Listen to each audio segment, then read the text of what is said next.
commande la boutique La Londoloise, c'est Judith Londolé. Si vous voulez être classe, chic, être habillé, être admiré. Parole de Mopao Mokonzi.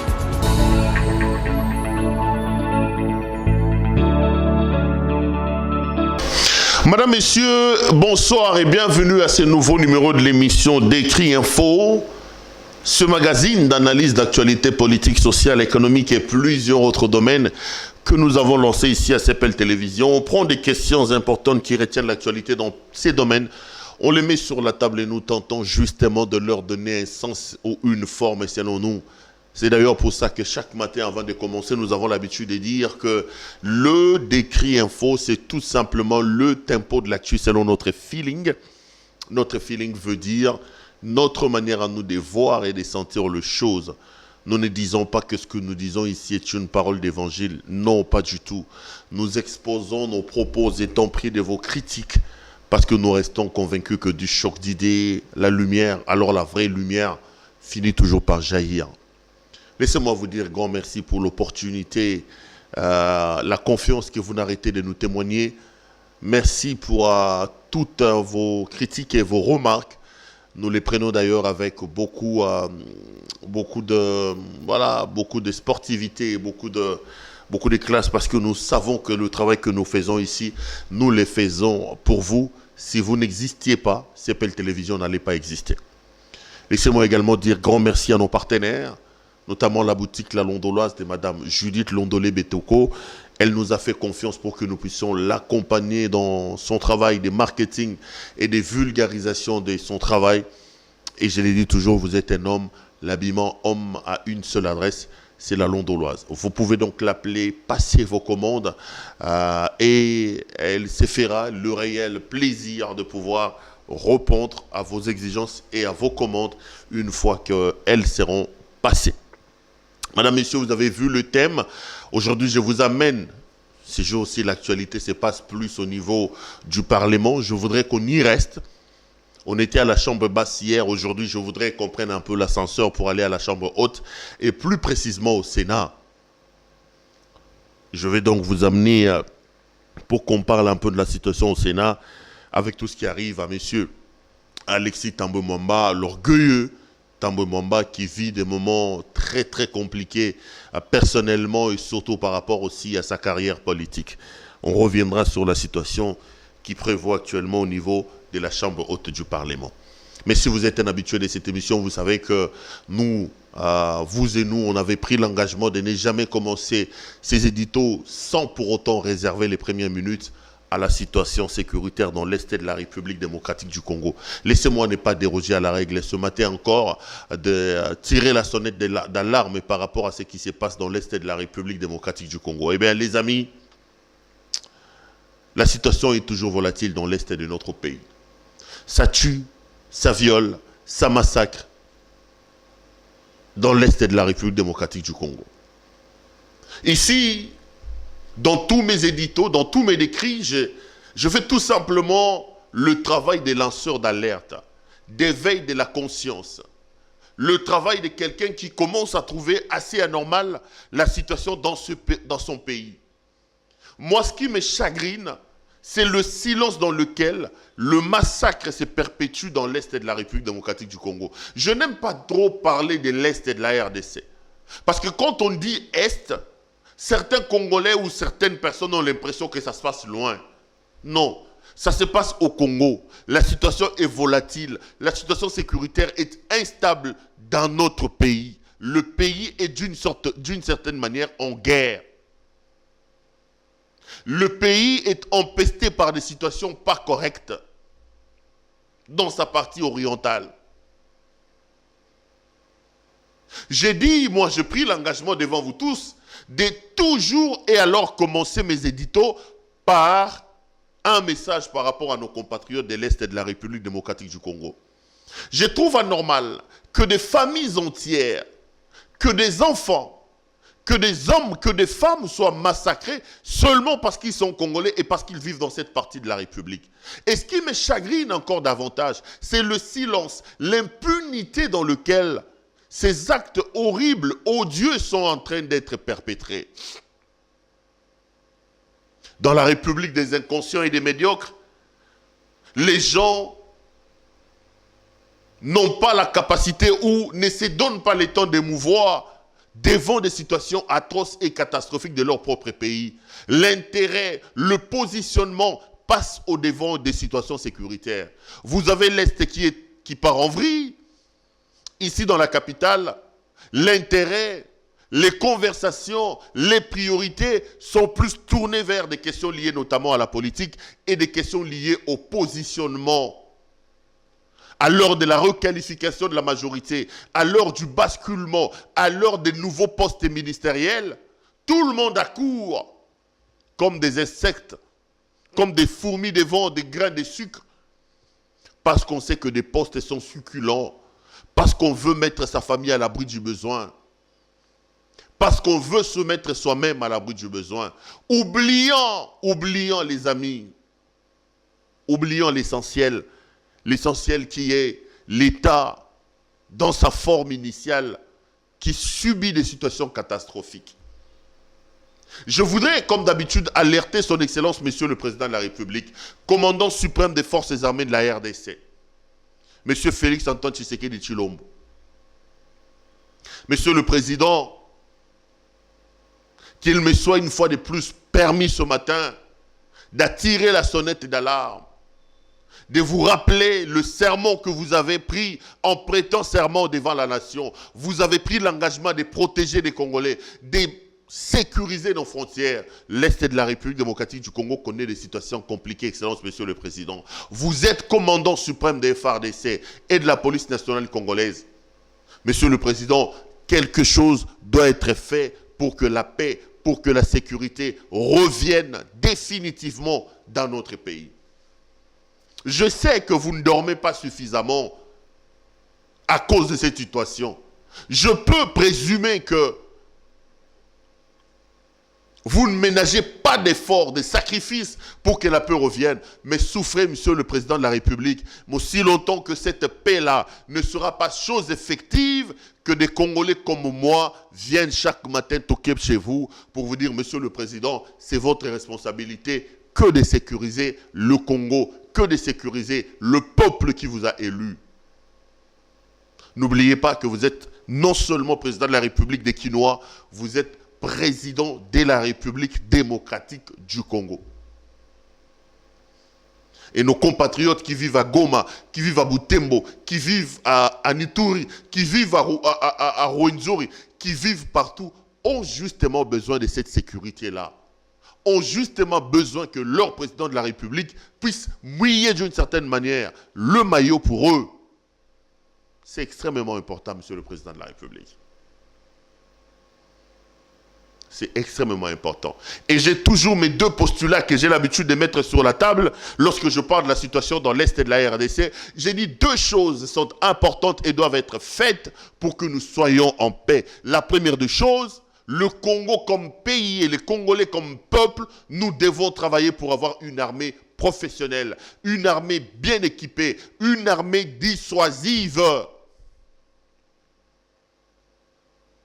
Nous avons un grand pays, 2 345 410 km² de superficie, à peu près 80 ou presque 100 millions d'habitants. Nous avons toutes les richesses recherchées dans le monde ici chez nous. Nous ne pouvons donc pas logiquement empêcher à l'humanité de convoiter, d'exprimer les convoitises. Parce que nous avons ce que l'humanité recherche ici chez nous. Mais ces choses-là, nous ne pouvons pas être bénéficiaires de cela. Ces choses-là ne peuvent pas être une bénédiction et ne pas nous créer des problèmes à une seule condition. Si, et alors si seulement si, nous arrivons à avoir une armée capable de nous sécuriser. C'est notre responsabilité. C'est notre responsabilité. J'ai dit toujours, ne nous fions pas aux racontars de la Kabylie, aux mensonges de M. Kabila et de ses affidés qui n'arrêtent pas toute honte et but de nous raconter que nous avons la 10e armée en Afrique. C'est faux, c'est un grand mensonge. Je répète ici que le pasteur Mukuna n'a pas arrêté de nous dire que notre armée est infiltrée, que la plupart de nos généraux, de nos hauts militaires sont de Rwandais. C'est le pasteur Mukuna qui l'a d'ailleurs dit une fois sur mon plateau également. Donc ne nous fions pas à ces tralala que Kabila nous raconte. Nous n'avons pas une armée. Nous avons ceux de nos enfants, des vaillants, qui veulent travailler pour leur pays, qui veulent, même jusqu'au sacrifice suprême, donner de leur sang pour protéger leur pays. Mais ils sont mis dans quelles conditions? Ils travaillent dans quelles conditions? Ils sont paupérisés, mal formés, mal équipés, au point où ils sont incapables, malgré leur bonne volonté, de pouvoir défendre la patrie, la mère patrie. Notre responsabilité, c'est de pouvoir restructurer notre armée, c'est de pouvoir l'équiper, le professionnaliser. Et deuxième élément, j'ai dit, vous ne pouvez pas avoir la paix dans l'Est de la RDC si les commanditaires, les tireurs des ficelles de la situation catastrophique dans laquelle l'Est du pays est plongé, ne sont pas traqués, ne sont pas punis. C'est important. Nous avons des services d'intelligence, nous avons des services de renseignement. Notre rôle, c'est d'identifier la menace. C'est d'identifier les responsables de cette menace-là. C'est de les traquer. De les traquer comme les Américains ont traqué Ben Laden. Et surtout de les punir. Une fois que des tireurs de ficelles auront l'épée de Damoclès sur leur tête, sauront qu'il y a un malaise, qu'il y a une épée qui plane sur leur tête, ils prendront leurs responsabilités. Et ça aura un effet psychologique et pédagogique, au point où les gens vont se dire, faites attention, nous ne sommes plus dans le royaume du roi Péto. Le Congo n'est plus une pétonnière. Nous ne sommes plus dans le royaume de l'impunité. Vous faites du mal au Congo, vous faites du mal à l'État congolais, vous aurez le Congo derrière votre dos, vous aurez le Congo sur votre dos, et ça aura pour efficacité de pouvoir décourager. Parce que n'oublions pas, je l'ai dit toujours, ceux qui créent des situations à l'Est, certains sont connus. Ils sont ici à Kinshasa, ils sont dans l'armée, ils sont peut-être dans le gouvernement, ils roulent ici avec des gros cylindrés, parfois même avec des gyrophares. Il faut que nous puissions les identifier, nous puissions les traquer et surtout nous puissions les punir pour ce qu'ils sont en train de faire. Voilà, c'était ma récitation de ce matin par rapport à la situation dans l'Est. Ne vous fatiguez pas, c'est notre pays. Demain, je reviendrai, demain, je ferai la même chose. Les amis, tels que vous êtes en train de les voir sur ces images, j'étais personnellement ce matin au Sénat pour aller constater la chute, j'allais dire, d'un tyran. Alexis Thambwe Mwamba, dans sa manière de se comporter, la plupart des sénateurs, dont la sénatrice Bijou Goya, considèrent M. Thambwe Mwamba comme étant un tyran. Ce n'est pas moi qui l'ai dit. Bijou Goya, sénatrice de son État, qui s'est vue insultée par M. Thambwe Mwamba sans vergogne, lorsqu'il évoque le président de sa chambre, il parle d'un tyran. Et aujourd'hui, quand vous arrivez au Sénat, vous avez l'impression que c'est la fin de la tyrannie. La peur a véritablement changé de camp. L'orgueilleux Thambwe Mwamba vit ces derniers moments comme président de l'Assemblée nationale et peut-être aussi comme homme libre. Peut-être que le lendemain, M. Alexis Thambwe Mwamba va aller les passer aux côtés de mon ami Barnabé Milingagno ou de mon ami Pius Romain Roland en pleine prison de Makala. J'aime bien m'amuser quand je parle. Mambou Massobele. Thambwe Mwamba vit ces derniers moments, Bandeko. Thambwe Mwamba est à la fin de son orgueil. L'orgueil ne paye pas, c'est la Bible qui le dit. 2 épées sont suspendues sur la tête de ce monsieur, Alexis Thambwe Mwamba. Je vais retrouver les éléments. Premier élément, monsieur le procureur, près la Cour de cassation, vient de faire un réquisitoire contre M. Alexis Thambwe Mwamba qu'il a envoyé au Sénat pour qu'on lève les immunités de M. Alexis Thambwe Mwamba. Ce n'est pas la première fois depuis que cette mandature a commencé. N'oubliez pas que Thambwe Mwamba a pris 4 millions de dollars américains selon les accusations de la sénatrice Bijou Goya. Il a pris 4 millions de dollars américains. Je parle de 4 millions de dollars américains. Sans aucun respect de la procédure, monsieur a pris les 4 millions, il est allé réfectionner la salle des plénières de la Chambre haute du Parlement. Quelle réflexion s'agit-il? Va changer la moquette, va changer micro. 4 millions de dollars américains auraient été dépensés dans cette opération-là. Et Bijou Goya a tout simplement exercé son rôle de sénatrice en demandant au président de sa chambre, Monsieur le Président, dites-nous qu'avez-vous fait de cet argent. Tambo Mwamba l'a insulté en public. Soit dit en passant que c'est une mère de famille, que c'est une épouse de quelqu'un. Monsieur le Président de la Chambre haute du Parlement, avant de l'insulter, il a dit, caméraman, venez. Il s'est assuré de la présence des caméras pour insulter sa collègue Bijou Goya, la traitant de tous les noms d'oiseaux que je n'ai pas envie de répéter ici.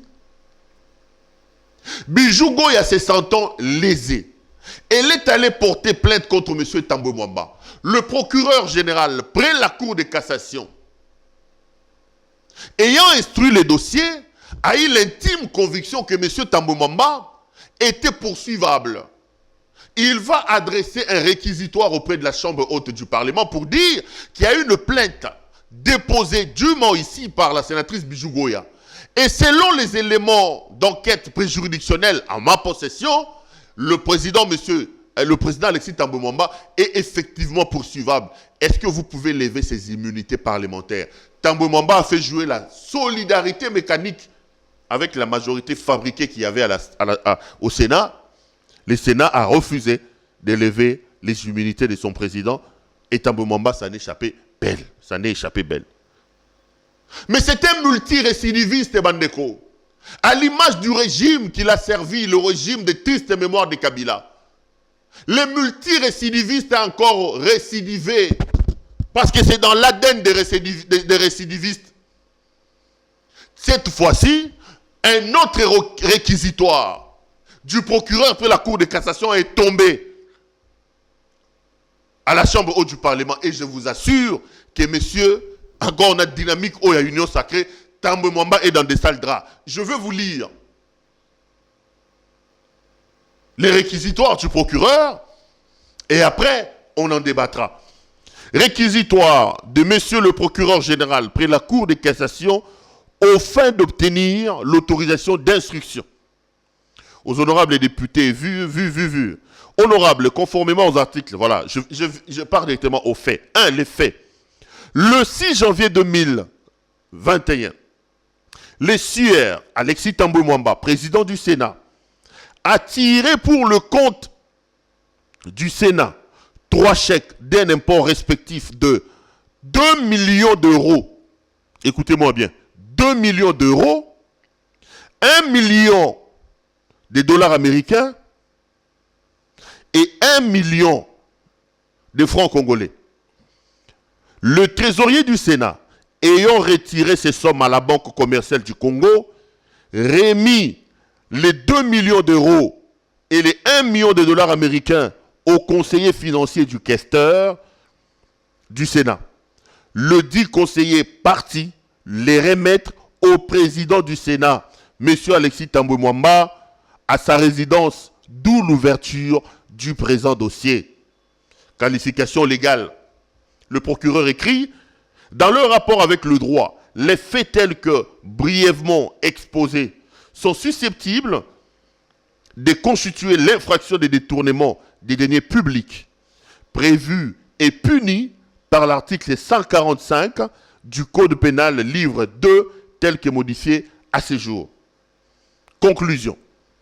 Étant donné la gravité des faits au regard des montants lui remis et la nécessité de décourager ce genre de comportement, il est impérieux que le président du Sénat puisse donner sa version des faits.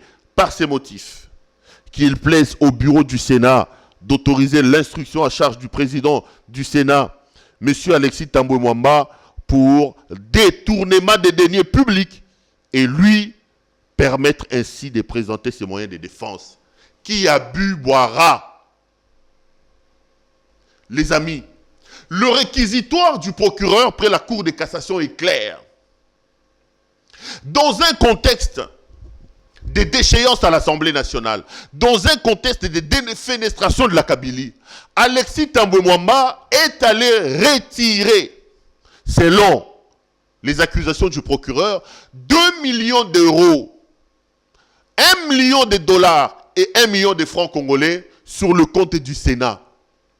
Et les explications données par les procureurs sont claires. Cet argent, Tambwe Mwamba a retiré ça via le comptable du Sénat. Le comptable a remis cet argent auprès du conseiller financier du questeur qui, à son tour, est allé remettre à main propre à M. Alexis Tambwe Mwamba à sa résidence. Comment vous pouvez expliquer dans un pays sérieux, Moka Mobimba, toza pauvre, Moka Mobimba gratuité aussi maté, Moka Mobimba ba militaire ba na ba problème, awa ba ibaraka ka ba million, et où taka wapi? Soyons sérieux. Comment expliquer qu'ici on ne détourne que des millions alors qu'on n'arrête pas de nous dire que les caisses de l'État sont vides? Où ces détourneurs trouvent-ils l'argent? Tolali Tolamukawa, Vital Kamerhe, 50 millions, 57 millions, Bandeko, 57 millions. Prenez cet argent-là, mettez ça dans le développement des routes des desserts agricoles. Nous aurons des kilomètres, des centaines de kilomètres de routes des desserts agricoles. Au point où les marchandises vont quitter leur lieu de production pour les lieux de consommation. Ah, on a quitté ça, la foufou ezate. Na matadi ba kolela, na mbujimaï. Pourquoi? Parce que nous n'avons pas de routes de desserts agricoles. Vous avez des familles entières à l'intérieur du pays qui produisent, qui vont au champ. Après avoir produit, ils sont incapables de pouvoir sortir leurs produits banzele zate. Mais un type peut se réveiller, aller prendre 50 millions et un procès a démontré ici qu'un homme a pris 50 millions, il a donné telle maison à sa belle-fille. C'est ahurissant, Badeko.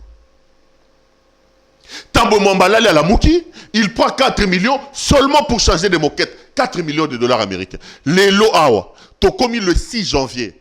Tambwe savait effectivement qu'avec le vent de l'union sacrée, Bandeko, qui a des risques que qu'est-ce qu'il faut? Il faut aller vider les caisses de l'institution. Il prend 2 millions d'euros, 1 million de dollars américains, plus 1 million de francs congolais, on va aller le lui remettre chez lui à la maison. Aujourd'hui, vous nous parlez de l'état des droits, messieurs. Aujourd'hui, on nous parle de l'union sacrée. On dit que l'union sacrée, c'est le changement. Le changement va commencer là, avec la lutte contre la corruption, la lutte contre le blanchiment d'argent, la lutte contre le détournement. Il est temps qu'on puisse lever les immunités de M. Alexis Tambwe Mwamba. S'il a été sauvé à l'époque de Bijou Goya, là vous nous parlez de l'union sacrée, il faut qu'il y ait une rupture. Nous avons besoin d'une rupture. M. Tambwe Mwamba doit répondre. Qu'est-ce qu'il a fait de l'argent? Pourquoi est-il allé chercher l'argent, vider les caisses du Sénat? Pourquoi l'argent lui a-t-il été remis chez lui à la maison? La maison, c'est un fait privé. Il n'y a pas de bureau là-bas. Okozombo institution au Kenangokuna Ndengenini. Tambwe Mwamba a plus de 70 ans, Bandeko. Cet homme, un peu comme Léo Kengoadondo, son mentor, il a vécu sur le dos de la République. Tambwe Mwamba est entré dans des fonctions de l'État à l'âge de 25 ans, de quel âge? Jusqu'aujourd'hui, il est toujours là. Mbiselanda Resika Maezochola, Alongwa, Mobutu, PDG, ambassadeur, ministre, Akimi, Akei. Oh, Mouzé a dit qu'il faisait partie du conglomérat des aventuriers. Il a fui, il est allé là-bas. RCD Babomi Batu. Hey, Azongi, Akomi Pire Kabila. Hey, Akose le Moïse Katumbi, pas problème. C'est un homme qui a un passé chargé, ce monsieur. Un homme qui politiquement a des casseroles. Mais même à cet âge-là, Oso Komi Papa Mukolo, Ozana Bana Baboti, même quand vous regardez vos petits-enfants, monsieur Alexis Tambwe Mwamba, vous ne pouvez pas dire par honneur à votre famille, par honneur à vos petits-enfants, ça je ne fais pas. Non. Tous les Congolais sont des fous, ils sont venus accompagner monsieur Alexis Tambwe Mwamba, qui lui peut se permettre, selon le réquisitoire du procureur, aller comme ça prendre 2 millions d'euros, plus 1 million de dollars, l'objectif était simple. Dans l'hypothèse où son bureau va tomber, vider les caisses de l'État. Bon, combo là. Surtout quoi, il va coûter l'autre côté. Monsieur Tambwe Mwamba, il faut absolument absolument lever ses immunités et l'envoyer devant son juge naturel. C'est inacceptable ça. Tambo Mwamba doit répondre de ses actes. Le procureur qualifie ces faits-là de détournement des deniers publics et dans une république sérieuse, un détourneur n'a pas sa place au milieu de la population. Tambo Mwamba, sa place c'est à Makala. Il doit les répondre. D'ailleurs, quand vous levez les immunités, Madame Bijou Goya doit en profiter. Il faut qu'il aille déterrer sa plainte contre M. Tambo Mwamba. Tambo l'a insulté devant les gens. La sénatrice Bijou Goya doit encore se réveiller. Un papa, j'ai lu un article à son temps de mon ami Innocent Olenga avec son scoop RDC, qui disait de Tambo Mwamba que c'était un orgueilleux. Innocent Olenga nous a peint, il a ressorti toutes les insultes de Tambo Mwamba. Et quand vous lisez cet article de Scoop RDC, Tambo Mwamba, sa vie, c'est des insultes. C'est pas moi, c'est Scoop RDC qui le dit avec Innocent. Il a insulté tout le monde. C'est un homme qui ne respecte pas les gens. Il a l'impression que lui, le sommet va tout surtout à Senaï. Osuki, papa. Osuki. Il faut que Tambo Mwamba réponde de ses actes. Si la levée des immunités parlementaires de M. Mwamba ne sont pas levées, ça sera un coup dur, un mauvais signal que M. Tshisekedi veut donner dans le cadre de son union sacrée. Parce qu'on nous a dit que l'union sacrée, c'est la rupture. Il faut que la rupture se fasse voir. Tambo Mwamba doit répondre de ses actes. Il faut alors que le bureau du Sénat puisse lever les immunités. Mais de quel bureau s'agit-il? Parce que Tambo Mwamba, le malheur ne vient jamais seul. Quand Dieu décide de te punir, il te punit effectivement. Comme vous le voyez sur ces images-là. Il y a aussi une autre motion contre Tambo Mwamba. Je vais vous les lire. Concerne transmission d'une pétition en vue de votre déchéance. Honorable président du Sénat, nous venons par la présente, sur pied des articles 27 de la Constitution, 23 alinéa 5 et 28 alinéa 2 à 5 du règlement intérieur du Sénat, déposer cette pétition en vue d'exiger votre déchéance par l'Assemblée plénière du Sénat de votre fonction de président du Sénat. Veuillez agréer, honorable président du Sénat, l'expression de nos sentiments patriotiques. La lettre est signée par l'honorable Guérembonde Véné Valentin et plus de 60 sénateurs ont signé pour la déchéance de M. Alexis Tambo Mwamba. Plus de 60 sénateurs ont signé. Donc, Tambo Mwamba doit d'abord répondre de ses actes de détournement qualifiés par les procureurs. Deuxième chose, il doit partir de la tête du Sénat.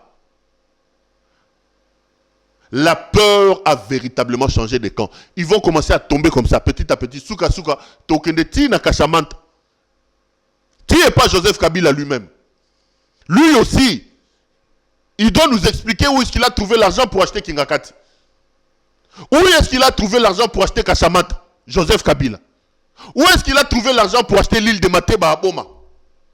Où est-ce qu'il a trouvé l'argent?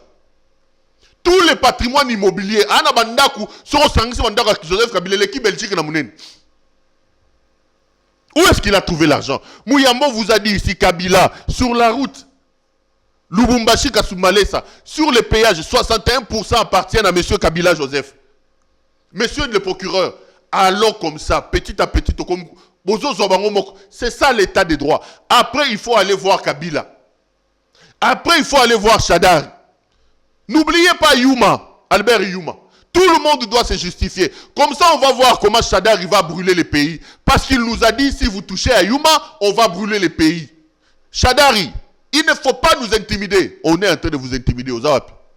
Alexis Tambo Mwamba va vous intimider. Il faut aller comme ça avec eux. Parce que trop, c'est trop. Moi, je ne m'explique pas que des hommes qui ont les sangs rouges comme nous tous, qui circulent dans leurs veines, ils se disent être des Congolais. Dieu leur fait grâce d'occuper des fonctions. Les amis, ils font de leurs fonctions un moyen pour écraser toute la République. Kabila vient ici en botte à caoutchouc, en botte à plastique devant nous tous. Devant nous tous ici.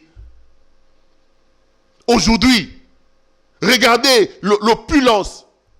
Babato Zarasou, c'est lui qui construit un bateau qui met sur le Tanganyika. Bon, tel Malongé Zate, son frère a un grand hôtel sur l'océan. Zoé Kabila.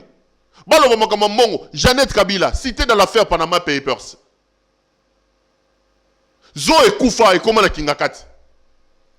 Orgama des Arasous égal et Bima. Non, non, non. Tambo Mwamba va tomber, il va aller certainement en prison. Parce que les griefs qui sont retenus contre lui sont quand même salés. Je précise ici que l'homme bénéficie encore de sa présomption d'innocence, mais les procureurs qualifient le fait de détournement.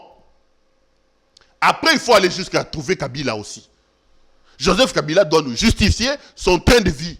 Joseph Kabila doit nous justifier tous ses biens. Où il a trouvé l'argent. En 97, Ayaka na Nini, Abimi na Nini. C'est important.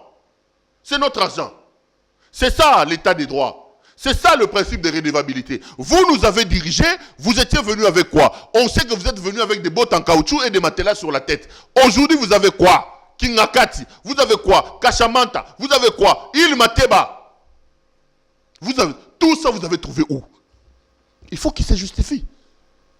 En faisant ça, nous allons apprendre nous-mêmes de notre génération et à nos enfants à respecter le bien public, le bien de l'État. Vous ne devenez pas président de la République pour vous. Vous ne devenez pas président de la République pour faire des richesses du pays, vos richesses personnelles. Vous devenez président de la République comme un serviteur pour servir aux intérêts de la nation et améliorer les conditions de vos compatriotes. C'est ça l'idéal. Tambo Mwamba, un réquisitoire est pondu contre lui et une pétition. Alors à l'Assemblée nationale, bon, total a offert à Sunani. Pour innocent bien tata ngomsa ne ko finga batu. Innocent ta comme un article ne moko voici les insultes de Alexis Tambo Mwamba. Total a finga nani. Tant aussi innocent ko répertorier en ressources. nascoprdc.com. .net plutôt. Mais je ne voudrais pas que l'affaire Tambo Mwamba soit une affaire à deux vitesses. L'exemple a déjà été donné avec Vital Kamerhe qui est en prison. Qu'est-ce que l'on attend pour ouvrir aussi un dossier contre Willy Bakonga? Il est encore innocent. Mais on dit que l'argent est parti du Sekopé. Willy Bakonga. L'IGF a produit un rapport nous stipulant que ils ont créé des services fictifs, des écoles fictives qui n'ont jamais existé pour saigner à bien les caisses de l'État. 2 personnes sont en prison. Est-ce que M. Bakonga est-il innocent? Est-ce qu'on peut imaginer que dans son service, le Sekopé a dépensé sans que la tutelle ne soit au courant? Mais il faut que les procureurs se saisissent du dossier. Pourquoi Bakonga n'est pas encore entendu jusqu'à présent? J'ai suivi mon ami Israël Moutombo dire que Willy Bakonga l'a appelé pour dire Israël Kotangasu comme on a raté. Ah, vieux. Au Sopiboul. Ouah, ministre, Batanga communauté. Ouah, ministre. Israël, Tangaye, Nanko. Et j'ai aimé la réponse d'Israël qui lui a dit, monsieur, si tu ne veux pas qu'on cite ton nom, l'ongwa Rosasu ministre t'es. Israël, Tangaye Lissous. Willy Bakonga est ministre. Il ne veut pas que les journalistes se parlent de lui. Mais attendez, quittez vos fonctions, monsieur. On ne vous quitte pas par rapport à votre vie privée. On parle du Sekopé qui est un service public. Aujourd'hui où nous parlons, la Banque mondiale a freiné le financement de près de 100 millions pour la gratuité à cause de ce qui se passe au Sekopé. Et vous ne voulez pas qu'on en parle? Vous ne voulez pas qu'on tire les choses au clair? Dites-nous, monsieur de la justice, 2 personnes ont été arrêtées. Quelle est la responsabilité de monsieur Willy Bakonga? Après Tambo Mwamba, il faut tirer au clair l'affaire Willy Bakonga. J'alerte ici la justice. Les Congolais ont besoin de savoir. Willy Bakonga vient, il signe des arrêtés pour mettre les désordres à Educ TV. Voici ce qu'il a fait à Educ TV. Quand Moussemène a créé cette histoire-là, c'était un bon truc. Il va ramasser Batou, Bamoussou, Azou Bangoso Nasa Maï, Bamoussou Azou Bango Nasa Mokili, Azoukou, aujourd'hui, Educ TV est devenu une histoire à cause de Willy Bakonga. Aucune dignité. Des gens qui viennent diriger mais qui n'ont pas l'essence d'homme d'État. Il trouve des structures qui existent déjà. Il vient bombarder ça. Les amis, les frères, les pires petits, les pires ceci. A signé un arrêté qu'il va... Non, non, non, non, non, messieurs. Vive l'état des droits. Votre époque de triste mémoire avec Kabila est terminée. Si l'union sacrée doit donner des signaux positifs, il faut commencer à le faire maintenant. Monsieur Willy Bakonga ne doit pas dormir en paix. jusqu'à ce que la justice établira soit sa culpabilité, soit la justice va l'innocenter. Mais à l'heure actuelle, il ne doit pas être en paix au point d'appeler les choses pour lire Kotou Natangi, Natangi. Aza ministre, Natangi, je ne l'insulte pas, j'appelle la justice à établir les faits. Parce que les PST est sous sa tutelle. Kolomabongo est au fin a été. Donc après Tambwe Mwamba, même pendant que Tambwe Mwamba est là, qu'est-ce qu'on attend pour tirer les choses au clair par rapport à Willy Bakonga? Willy Bakonga. Il faut Sabiso. J'ai largement dépassé le temps qui m'était imparti. Voilà ce que j'avais à vous dire aujourd'hui. Ça a été un plaisir de vous présenter cette émission. Je serai également heureux de vous retrouver lors d'un prochain numéro. Portez-vous bien et restez branchés sur nos programmes. Bonsoir chez vous.